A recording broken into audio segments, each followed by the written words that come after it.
So this is the piece that I've come up with. Made it out of clear right now because I just want to look through and make sure I can see everything that it's doing. I've changed this end a little bit compared to the second. I added some pen markings on here, as well as I added this slit here. And the reason why I added this is because I'm going to twist this, and I don't want to twist the whole thing. I only want to twist this little area here to have it line up better with my screw inside of this. I will take my heat, start heating this up.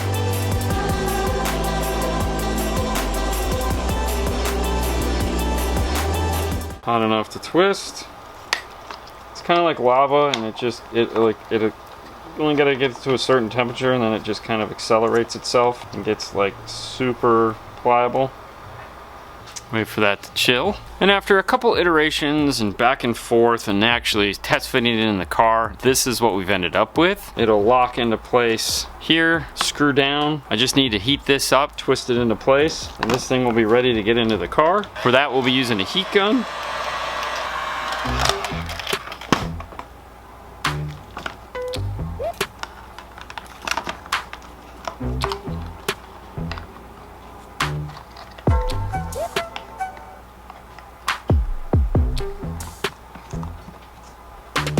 And then we can get it into the car. Made a couple different iterations of it while we were coming up with this one. This one got pretty close, but then I had to remove some of this because it was hitting airbag side. It is super tight in this whole area here. All right, it's nice and cool. I'm gonna slide this into the car and we'll take a look. Fernando just informed me the door is done. Let's take a closer look at it. First up is the 2.5-inch mid-range mounted in place. There's the hole you wanted me to drill. Fast ringed up. Moving on down to the X-Type 6.5. Of course, you can see the whole area here has sound treatment on it. The fast ring is in place. It doesn't have to be thick. Remember, that factory speaker was very narrow. That's why we had to make our own bracket. He's notched out for the screws, and the fast ring is not sitting on the surface of the speaker. You don't want to stick your fast ring to the speaker if you need to take the speaker out. Something, God forbid, happens to the speaker. You don't want to have to peel off the fast ring and then sell them another fast ring. This part of the door is done. We also added sound treatment to the back of the door. Stinger Roadkill Ultimate in this whole area here, concentrating on what is closest to the speaker and then moving away from that. The farther you go, the less you have to worry about it. And this is all set. He's gonna get this door panel on, and then that door panel will be done, right? That's it. Make sure there's nothing in the door.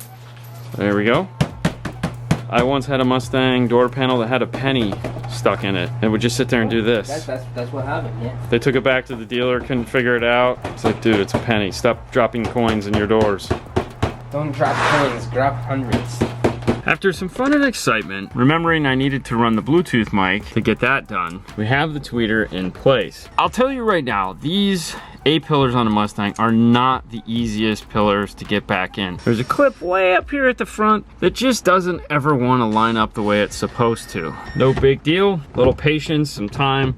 We got it in there. We popped the grill off just to make sure that the tweeter stayed put and that it's not loose or anything like that, and it's nice and tight. Grill pops back on. Now we have our nice new Alpine 3-way set rocking in the driver's side. Fernando is still finishing up the passenger side, but he's almost done. I have this one left to get on, and then it's on to removing the radio, figuring out what we did here with the amplifier wiring, and of course the amplifiers themselves, getting that board made and start doing that stuff. Woohoo, yay. For the rear speakers, we're going with the XS65 6.5-inch coaxial. They're high res, just like the fronts. The warranty card comes out. They're a lot like the separates in that you have grills, they're identical.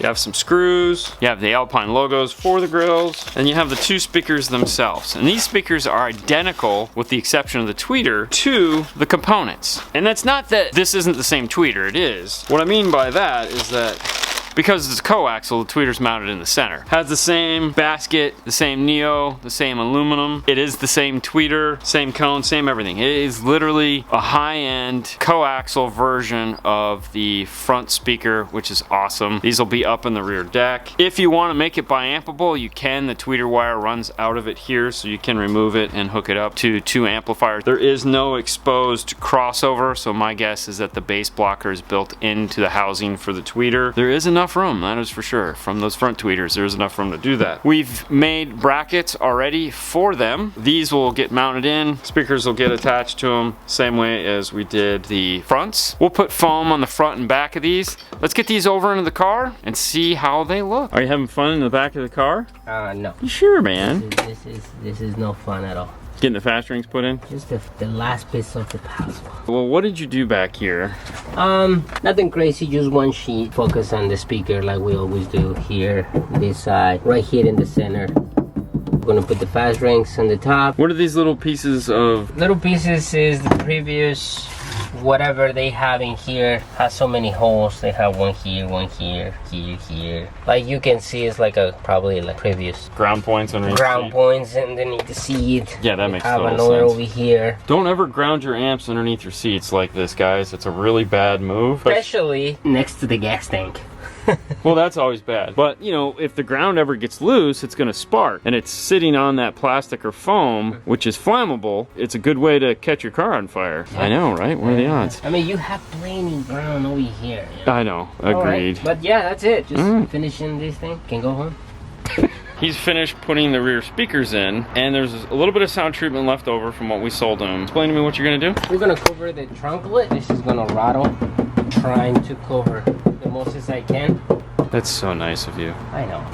And it's done. There you go. That's nice. it. Good Yeah. job. Little baked potato action on there. Yeah. Black on black. Don't cross the line. Don't cross the line. Don't cross your line, man. Stay in your lane. A good friend of ours, Marty, Canadian Marty as we call him, what he likes to do is take the green tape and tape along the edge so that he knows how to keep it in. Whatever you do, you don't want, whether it be a door panel or a trunk lid like this, you don't want any of this to ever be seen. And you want to make sure that you keep it up high enough just in case it ever gets really, really melty, like some of this cheap stuff like this. It will melt and drip, which is really gross. One reason why you want to buy the good stuff.